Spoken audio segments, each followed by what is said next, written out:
3, 2, 1. 5-5. My check, ¿te acuerdas? My check, my check, my check. ¿Quién era? ¿Eh? ¿Quién hacía eso? Era Luciano. No, bueno, también era uno de ellos. Eran como dos.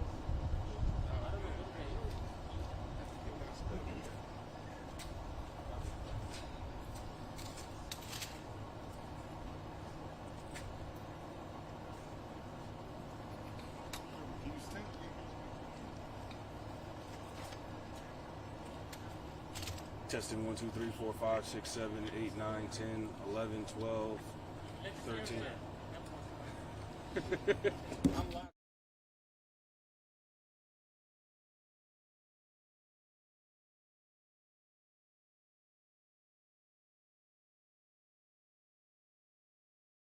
Right?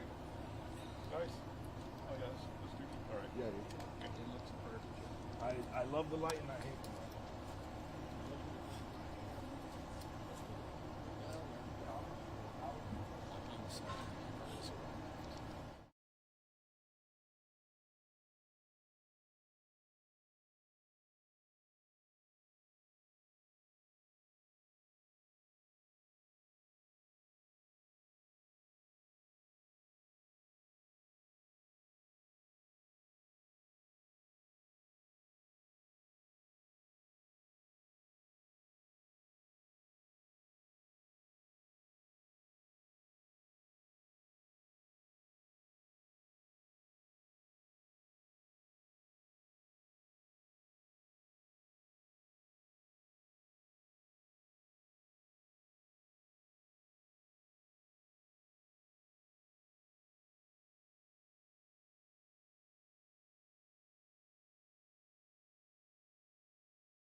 Sounded expensive. Good? Keep going. I'm going to tie it up. All right. Let me know when everybody's ready. Oh, I gotta stay with the camera.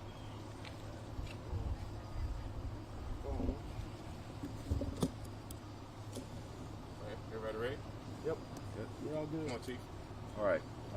Morning, everybody. I'm here with Commander Dees for Homicide, Assistant Chief for Shears, and Commander Rodriguez with the South Gadsden Division. So this morning at approximately 8:10 a.m., Houston Fire Department responded to a house fire call.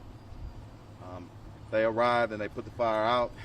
Quickly, they observed, very unfortunately, 2 dead adults, 1 female and 1 male. Very sadly, 2 kids as well, 1 female and then 1 male. Don't have the exact ages, but they appear to be at 10 years old to 13 years old. The male and the female approximately in their 50s or mid-age. So just real sad. Sunday morning, just want to ask for prayers for this family. We hadn't even been able to reach next of kin. We're really early in the investigation. I don't feel that it is a random event. There's no forced entry, I meant to say, from outside. We do suspect that it is a domestic violence.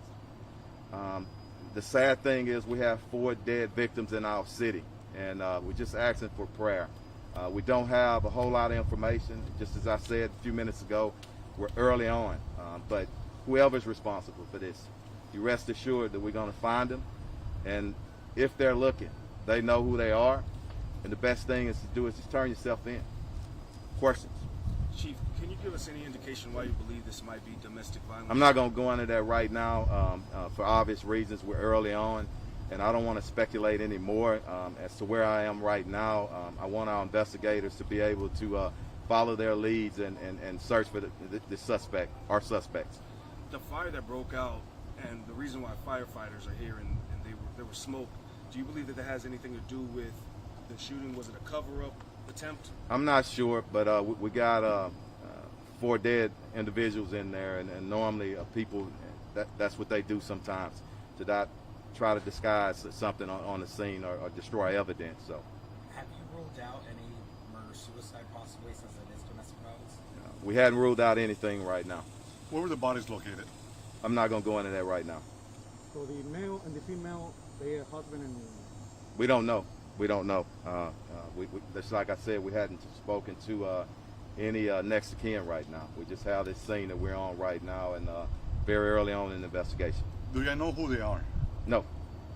When it comes to damage to the home due to the fire, are you guys going to be able to collect any sort of evidence, or is it kind of, what's the status of the home? We're processing it right now. There is some damage, but I feel good about what's left on the scene.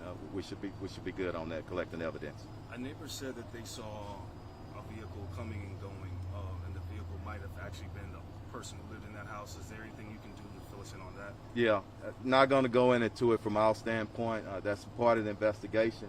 Any vehicles that came and went during that time, and really glad that the citizens are helping us already. So, and that's what I talk about all the time. I meant to say, citizens getting involved when there's a crime, and especially a homicide. Stand up and say something if you know something or you see something, and I want to commend the citizens on this street for doing that. When it comes to the start of the fire and the time the shooting took place, do you think the shooting happened early this morning? Don't know what time the shooting occurred.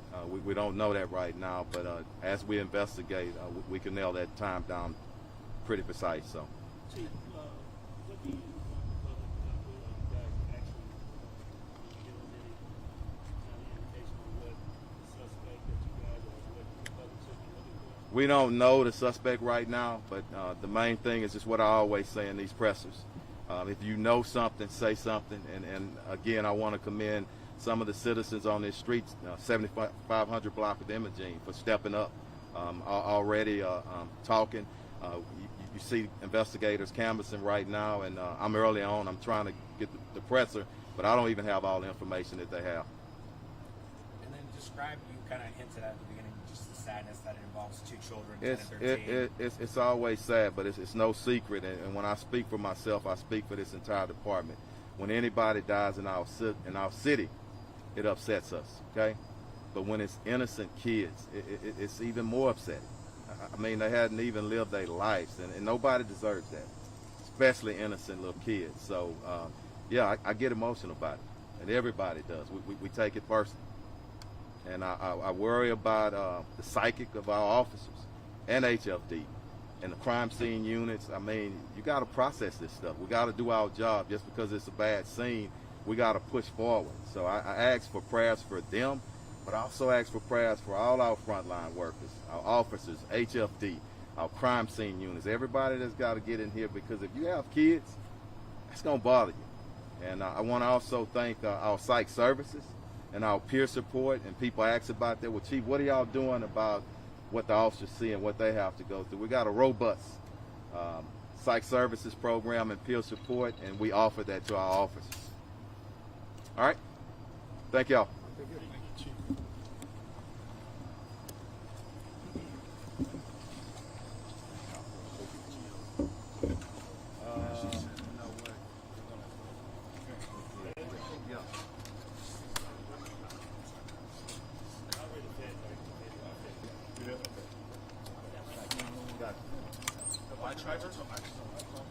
Thank y'all. He's gonna be these two cameras. Right this way, so.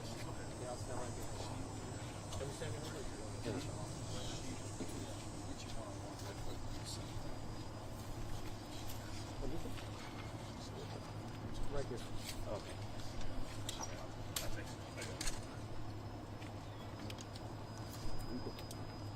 ¿Podemos agarrar tu nombre y tu título? Mi nombre es Adrián Rodríguez, soy comandante de South Gessner, aquí cerquita. A las 8:27 de la mañana teníamos una llamada de una casa que estaba en fuego.